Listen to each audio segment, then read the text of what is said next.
Mr. Auger. Hi, this is Claudio. Ciao, very good. How are you? I'm so thrilled to even speak to you on the phone. I have a YouTube channel that's called Dr. Mix, where I show synthesizers and things of that nature. And that, gave me an occasion to fly here for NAMM. Yeah, it's very cool. I am available this afternoon. Fantastic. And I know that you have some tremendous musical instruments there, so maybe we could, just maybe talk about them or turn them on or something, if that's okay with you. Oh, wow.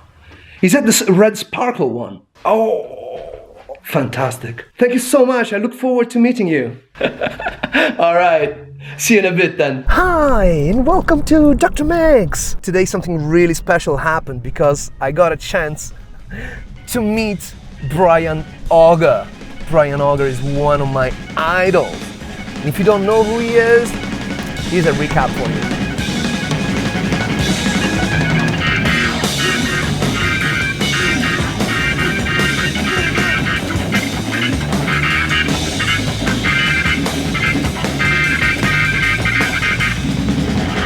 So right now I'm on my way to his house. I'm also a little bit late because there is traffic. I called him, I apologized, and I said that I'm coming. So that's fine. Oh my God, life is so incredible.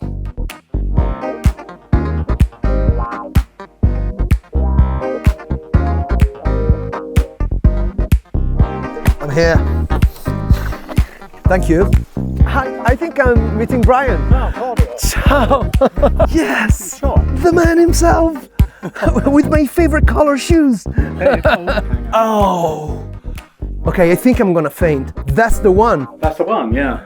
Oh, the other one is upstairs. I rarely drag it out. Up to my wife, Ella.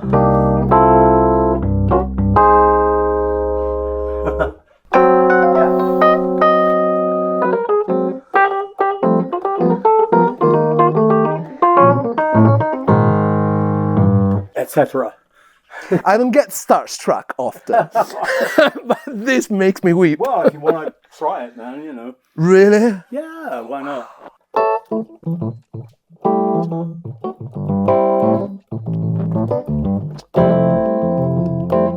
Woo! And we've got a pedal under there, sustain pedal.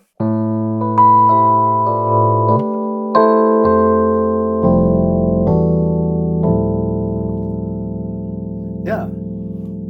It's like butter. That way.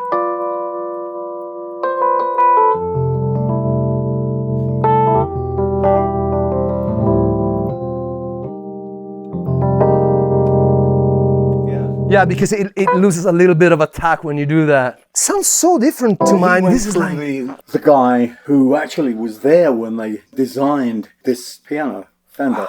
He's the best Hammond guy, that probably in the world, I would think. So he looks after my Hammond. He rebuilt the Rhodes for me. No, I mean, the thing that is crazy is like so awake. I mean, Yes, it's it is, like, yeah. it's substantial.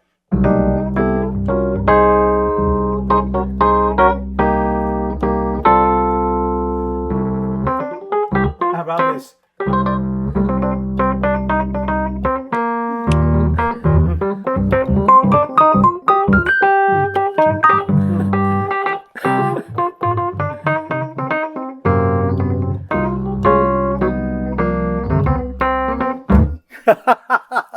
So the thing that always got me, from records like Second Wind, Oh, right. right? That's, I think, the record that got me to know you, right? All right. And there is something, right. There is some, you know what? Maybe I should mic you up, maybe, and maybe we should turn on the good cameras because this camera is kind of. So I never got sent to lessons or anything, but I was able to listen to the radio and actually play some of the tunes. Because of the bombing, I was sent away, evacuated away from the range of the bombers. And I went up to near Leeds. I was there for about 2.5 years, actually. But the fortunate thing about it was that the people that they lodged us with were really nice people, and also that they had a piano. This is the universe kind of like, stepping in. and saying you are meant to play the piano. I think so. Everybody had their little thing about music. My father liked songs from the shows, and he worked for the St. John's Ambulance Brigade. When the raids came in, he put his helmet on and went out. A plane came down 150 meters down the road from us. People were inside the masonry, and my dad helped with the fire brigade to dig them out. I was never afraid. It never translated. So I just went on with my piano, pedaling away and listening to all these rolls. We had all the... so you physically put the rolls in and you would play? I learned how to do that and hook it up. My dad had collected this whole cupboard. We had most of the operas, little concertos here and there, but the Moonlight Sonata and all sorts of stuff like that, Madame Butterfly and God knows what. So this is what I grew up, listening to all this stuff. When I came back, my brother had got a collection of American jazz. So he put that on and I was like mesmerized by the swing and the dynamics of the guys, that played that stuff, and Duke Ellington and Oscar Peterson and, so on and so on. And that's what made me, when I heard Oscar play, I want to play like that. How do you do that? And I realized it's going to take years. So at this stage you were how old? By that time I was probably about 7, 8 years old. Right. So the war is over. London is destroyed. Yes. They moved my family into another house. That was a strange moment. And then I went into our front room and there was our pianola. And I went, oh yeah, it's got to be home. I'm home, Home is where the pianola is.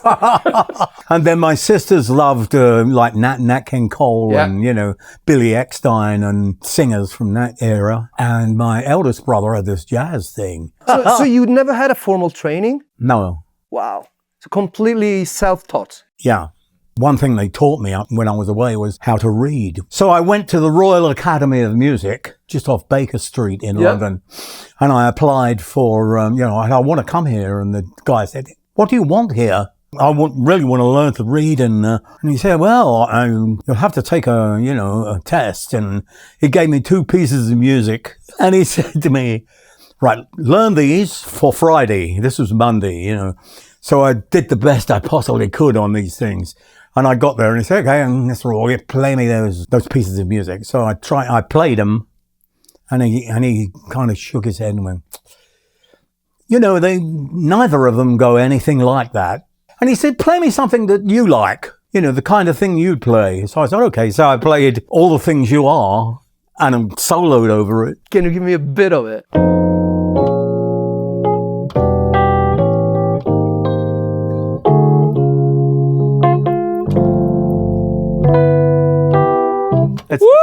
Etc.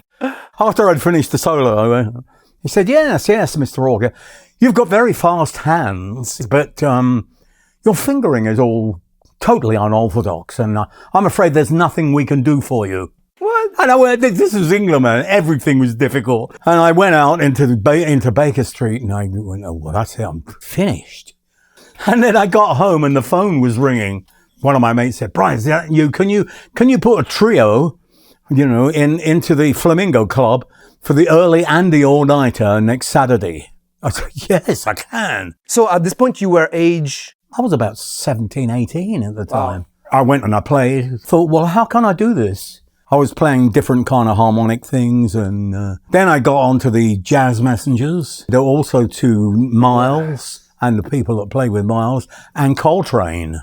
When I heard McCoy Tyne, I was like, oh my God, So my playing is a kind of mix of everything. Okay, I want to ask you a question that I really need to know as a pianist. Now, the thing that I've struggled the most in life is to just relax and just play on time.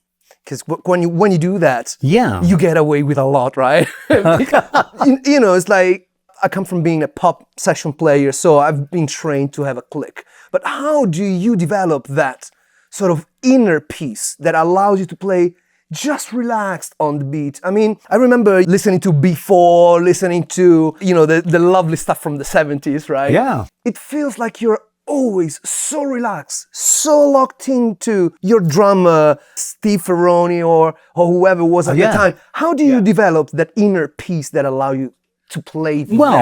First of all, you've got to have the right rhythm section that it's there. Step slightly back out of it or push it. I never thought about it, actually. I couldn't figure, after I started to kind of become conscious of what I'm doing, I'm not sure I know why I do this, but I love it. Okay, so it was like very natural to you. So, I got, an invitation to play in this band with all those 6 of the 40-year-old British guys who were all very skeptical. Anything went wrong, and it was like me. It must have been him. And then after a while, because of this, they said, you want to, you know this tune here? I said, yeah, I know the tune. Well, here's the part. I suddenly got the 2-5-1 harmonic thing. I realized, wait a minute, this is what Charlie Parker was doing, It opened a lot of tunes for me. Another job playing like 5 hours a night, just solo. Right. Right. So the solo stuff for 5 hours was 50 minutes on, 10 minutes off. That's a lot of practice. I just loved it. So, I mean, as far as I was concerned, there were tunes that I really liked.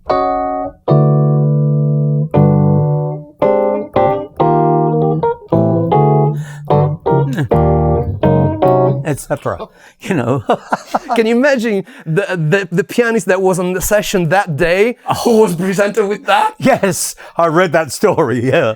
That's what nightmares are made of. It kind of rolled on like that, and I got more and more to play with the best musicians in London. The only other guy, when I played with Tubby Hayes, who was a monster, if we were on a gig together, so right, Brian, you choose the tunes. And I tried to stump him. I couldn't. Of course you couldn't. even really out of the way things, So let me ask you. So what happened in your life when you, for the first time, heard Jimmy Smith? There was a market in Shepherd's Bush where I lived, and it was kind of a half-open market.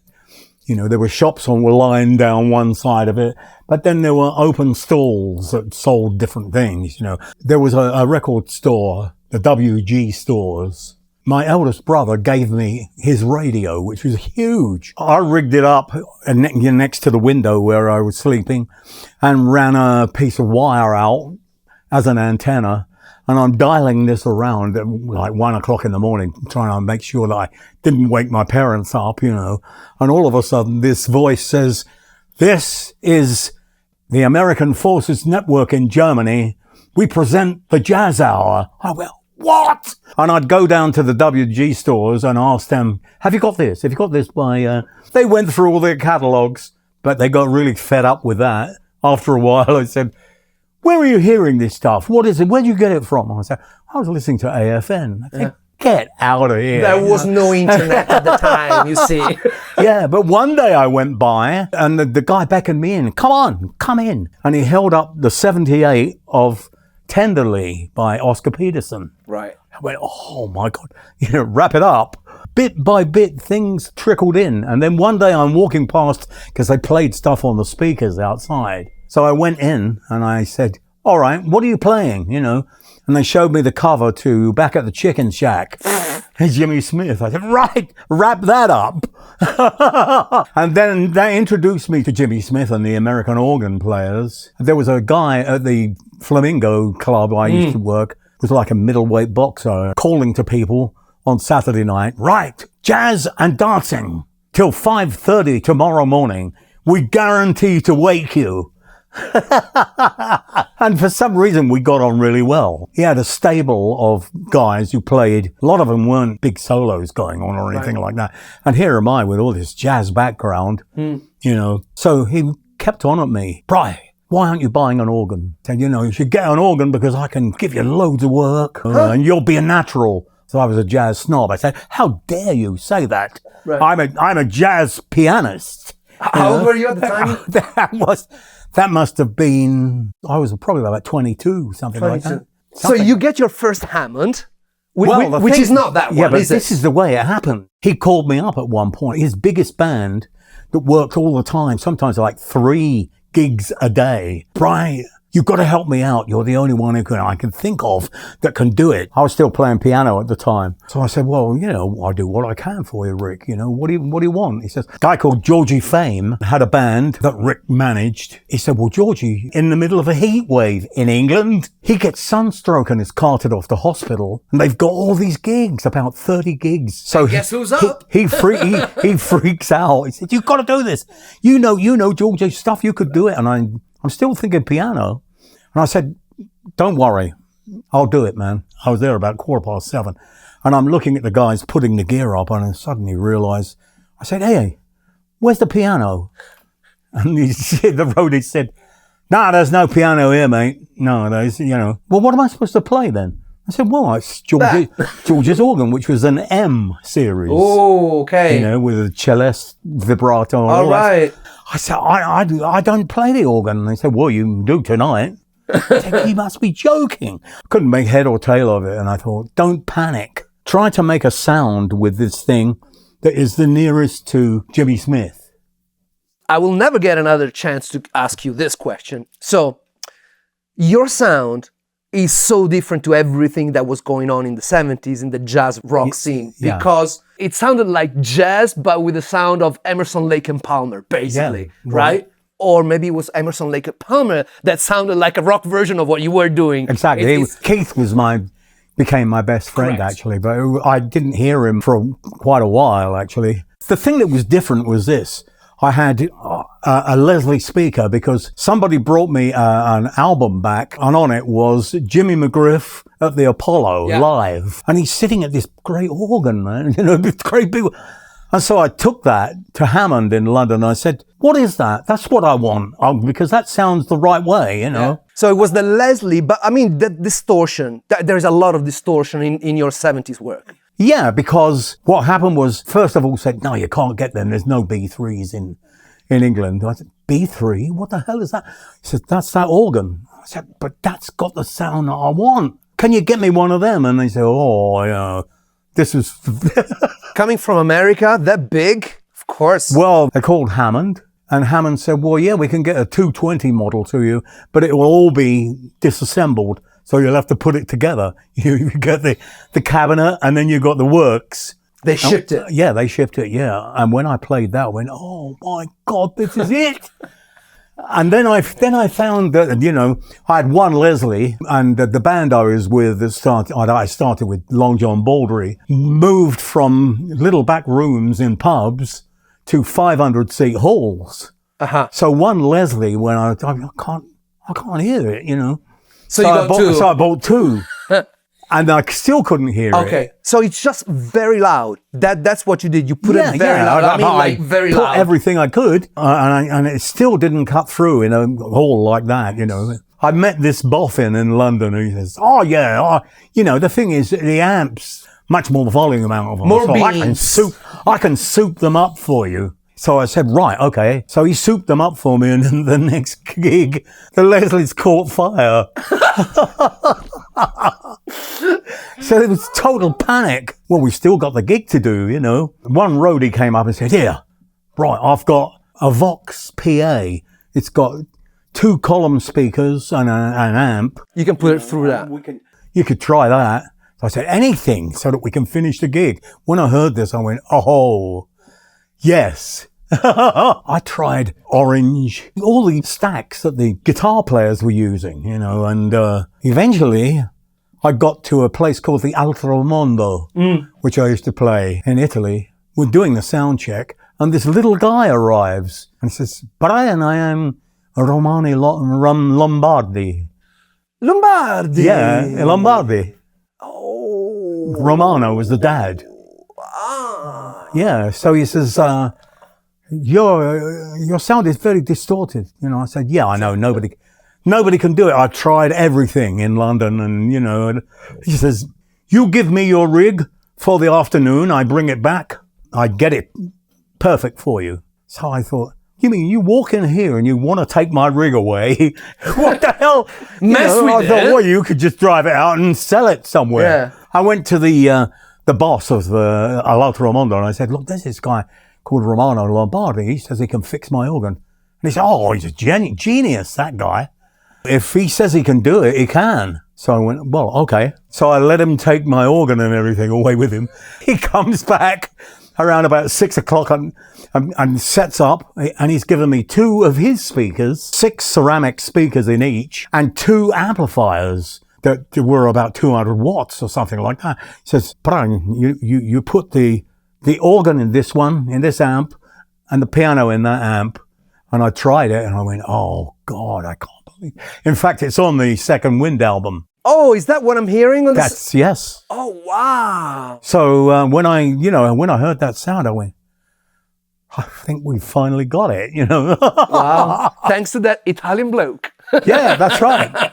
So listen, let me ask you this. So at some point, you break America because America falls in love with you, right? Well, kind of, yeah. Kind of. I mean, you were playing here a lot. Yes, I was, yeah. Right? Yeah. I mean, for a British guy to be coming here and playing at the Sunset. Well, yeah, but you know? The funny thing was, I sent the Closer to It album over because I was with RCA. Now, RCA had Elvis and Waylon Jennings and John Denver. Yeah. And when I sent them my copy of Closer to It, they kind of called back and said, well, listen, Mr. Auger, what kind of music is this? So Closer to It is 1973, isn't it? 73, yeah. And so that's the time when... I'd already been over there and to talk to an agency. And the agency said, sure, we'll book you a tour. So I did the first 2 gigs and then I got to Cleveland. And all of a sudden, there we are, we're up on big billboards. And WMMS, I think it was a station that played all the good gear. And he said, it's amazing. I mean, we hear a track off that album about every 15 minutes. So that tour was Steve Ferroni on drums, right? Yeah. We played for a couple of radio stations. There was a guy I'm still in touch with him, actually. He became a great friend of mine, who was in the promotion office for RCA, which apparently phoned up their office and said, I need some money. Why? Well, I got to get some billboards and stuff, because Brian Auger's album is breaking across the tri-state area. It got on the Billboard charts, but it went on the rock chart, the soul chart, and the jazz chart simultaneously. So I got a call asking me, would you come and have dinner with the president of RCA on your way home? We'll pay your expenses, and And so we did the rest of the tour. People loved the band. It was incredible. So I sat down with the business affairs people who were all shuffling their papers. The president appears and his name is Rocco La Ginestra. I thought, well, this is my day. So I spoke to him in Italian and he said, oh, no, I can't speak back to you, Brian, because my accent is just like, but anyway, So we had some dinner and he said, explain to me what this music is all about. So I said, it's a mix of R&B and all those, and jazz. And I said, yes, well, we want you to make another album and we'll support you then. I went, wow, this is turn up for the books. And I said to him, Rocco, can you answer a question for me? And he said, yes. And I said, I stood in the Avenue of the Americas and there were 2 skyscrapers that were RCA Victor. But RCA Victor is only 2% of the overall corporation of RCA. I wondered whether you were running the recording division as a tax loss on the overall corporation. And the guys at the table... and Rocco looked at me and started to laugh. He says, well, I like your style, Brian. He says, he said, but musicians aren't supposed to know anything about that kind of thing. So this is the time when you opened for Herbie Hancock. Yeah, well, because we were on tour together, the 2 of us. When I went to Philadelphia to play, I heard Herbie was in this gig that I was going to do. I'm following. It was the Headhunters at the time, right? Yes. So I went up and he was in the bar and I shook his hand and said, man, you're my favorite jazz piano player of all time. I said, man, and he says, well, that's great. He said, are you going to stay around? I said, yeah. He said, oh, I'm sure you'll like my band. And then we started a dun dun dun bum bum bum dun dun dun bum. I'm like, wow! It was a wonderful guy. I was in the pop industry back in Italy, and one of my best friends is this girl, Georgia, who is a very famous singer, and she was duetting with Herbie at Umbria Jazz. So I am behind the stage, and Georgia is doing something else, she's busy, and Herbie is just there, just hanging out. And, you know, we looked at each other and he said, hi. And I said, hi. And I had some beads, and he said, you Buddhist? And I said, I was Buddhist at the time. Yeah. And so we basically spoke half an hour about Buddhism just before he went on stage. Right, exactly. And then shook hands, hug. I didn't even tell him I was a musician, of course. And that's the kind of guy he is. Yeah. My religion is to be kind to people, no matter what, even if they're not as kind to you. Doesn't matter, you know, it's coming from here, you know. I found out that happiness equals reality minus expectations. Yeah. I think one year I won the Readers' Poll, or the Melody Maker Readers' Poll. You're also Grammy nominated. Yes. Wow. Yeah, that was with a different band, actually. That was fairly recent, about 20 years ago. Bunny Brunel's band, actually. So what's the story of this Hammond? Well, my touring Hammond is downstairs. I wanted a Hammond for the house. I saw somebody was selling this thing for $300. What? Yeah, it was. How long ago? Oh, a long time ago. Wow, that's But even then, it was absurd, you know. And look at this. This is not a regular Hammond. You can imagine how difficult it was to get it up the stairs. Man, I and can't round imagine. particularly round the bend, you know. I wish I could turn it on for you, but it's making a very strange sound right now, like a dive bomb. And you've got a Leslie emulator here. Yeah, I like the Leslie pedal, you know. Is it good? Yes, it is. It's excellent. It's so excellent that they don't make it anymore. This one's been on a lot of records. Like, for example, what records would we hear this on? Anything from about 85 onwards. Wow, so you got a Hammond there, and you've got the sparkly Rhodes there. Have you got any... And this is my piano, actually. All right. This is the Korg.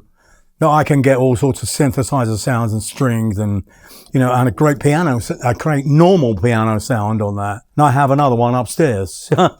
You have another one upstairs? Yeah. All right. That's the Holy Grail, that one. So... Oh, do you mind if we go see it? Yeah, sure, you can go and see it. Let's go. What I found when touring with Herbie was that the organ had such a power, you know, that a couple of the guys said, man, you smoked us on a couple of occasions. I thought, well, there you go. And this one is here. That's a prune. Oh, that's the prune. Yeah, that's Rhodes. the one. That's the one. Yep. Oh, wow. And so these are old synthesizers that I donate to schools and whatever. You donate them to schools? Yes, when I find out, you know, there's a music department or something. I don't envy them at all. So you got a Pulley 800, and that's a Pulley 61. I used to use that as an attack, you know, for an organ, because it had such a great splurge on the bottom, you know. The Brian Auger synthesizers. Yeah. Wow. So there you go. I mean, Oh, I've played with this man. How do you know him? well, I played with him as well. You have? Yeah, I was on tour with him.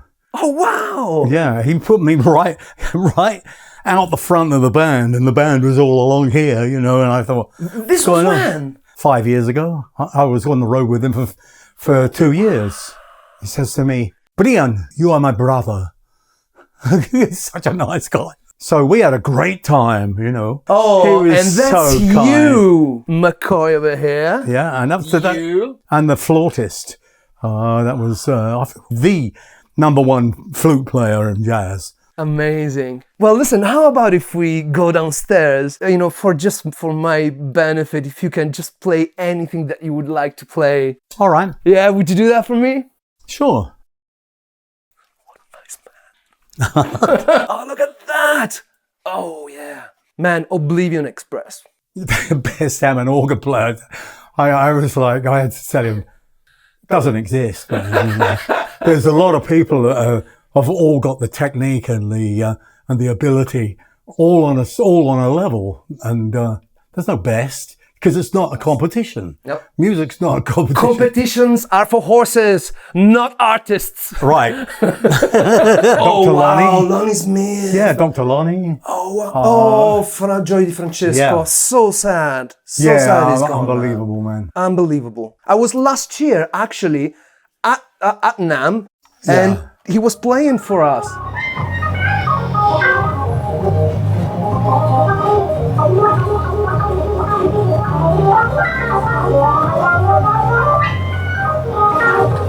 He's a monster, yeah. Monster. And his dad also played great.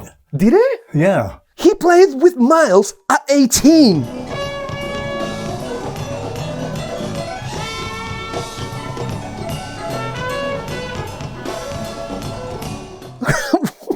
You know what I mean? Yeah. Ooh, yeah. Oh, is this the awards that the Americans gave you? That's not the award, man. No, Which one is it? This is the one. Hammond is the Hammond Hall of Fame, but this is a certificate of special congressional recognition for my efforts in the development of the American art form of jazz. And this is ridiculous, man, because It's not ridiculous at all, sir. you know, I was playing in San Diego, and there was a guy from the local radio station, and he said, "Before you go on, Brian, just hang on for a minute."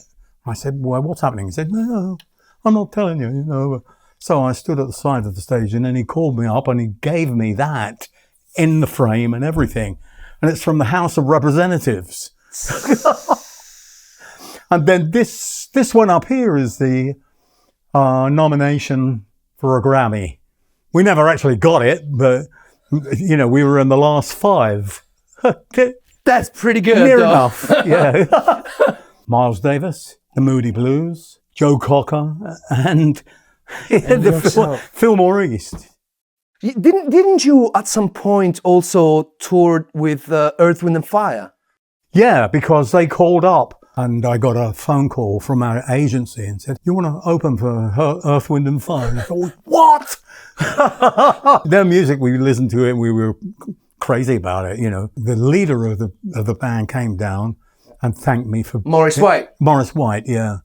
And said, "Thank you so much, Brian, for, you know..." And I said, "You're thanking me?" I said, "This is the wrong way round." They were the best musical act that I have ever seen. Because it's so immaculate. The music was fantastic. The people that played it, the sections were incredible. The singing, how can you do that live?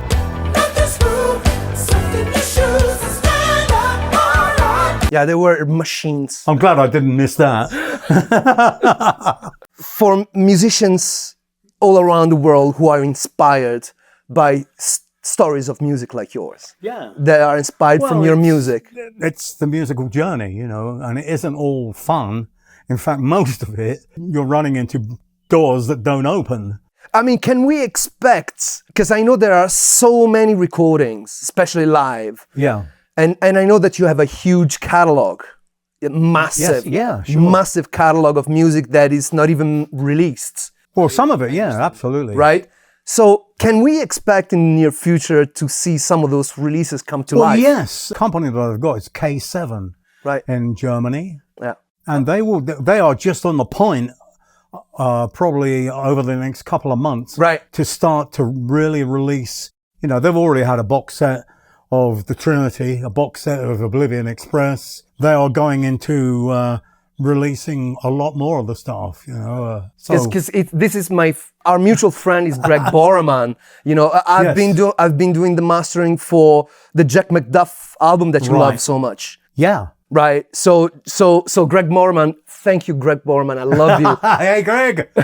Gregorius insufferabilis, you know, in Latin, of course. Thank you so much for your time. Hey. And hey, would you play some parting song for me? Yeah.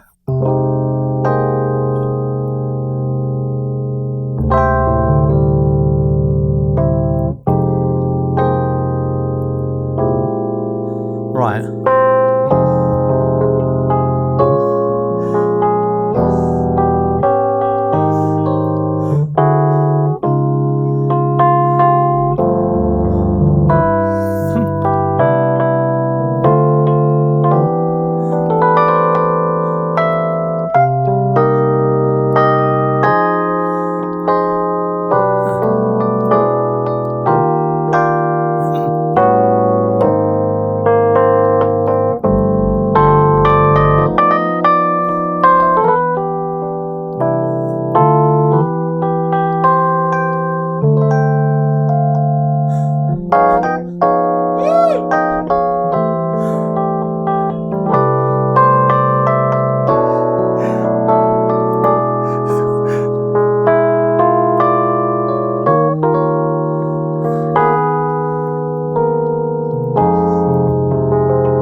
Something like that.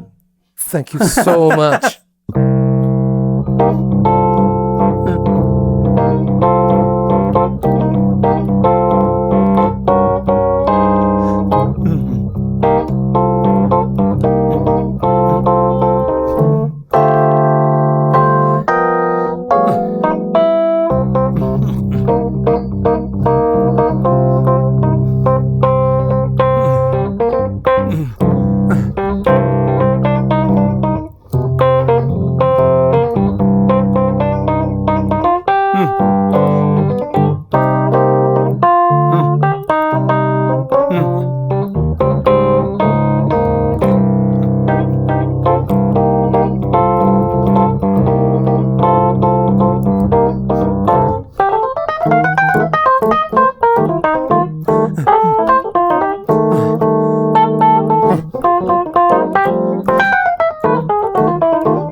I love you, man. Thank you. Thank you. Well, I couldn't believe that was, that they were playing that. And it's like, wait a minute, it's an old thing. And then it started to go through my brain.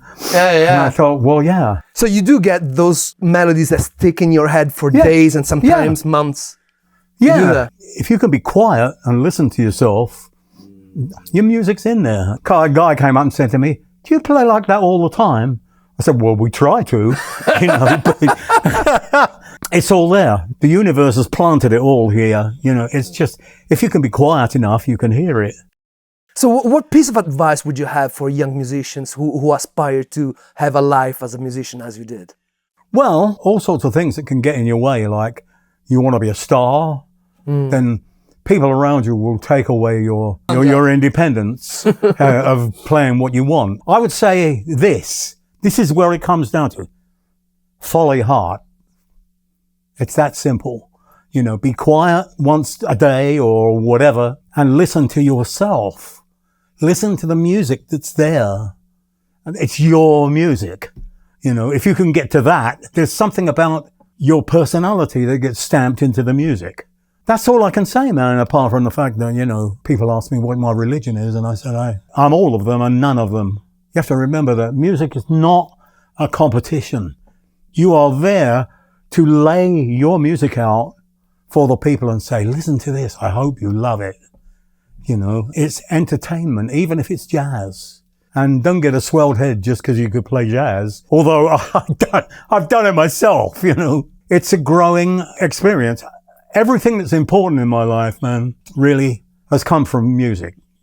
And if I leave this planet as a musician, I will thank whoever it is that we might meet on the other side and say, thank God, thank the Lord, and that won't mean anything anyway, but I mean, it's just, I'm so glad that I'm a musician, and I have been, because it's really taught me all the important things in my life. If you love it and you listen to yourself, well, that'll be the same for you, I'm sure. Mr. Brian Auger, thank you so much for your time and for your music. No, there you go. Thank you.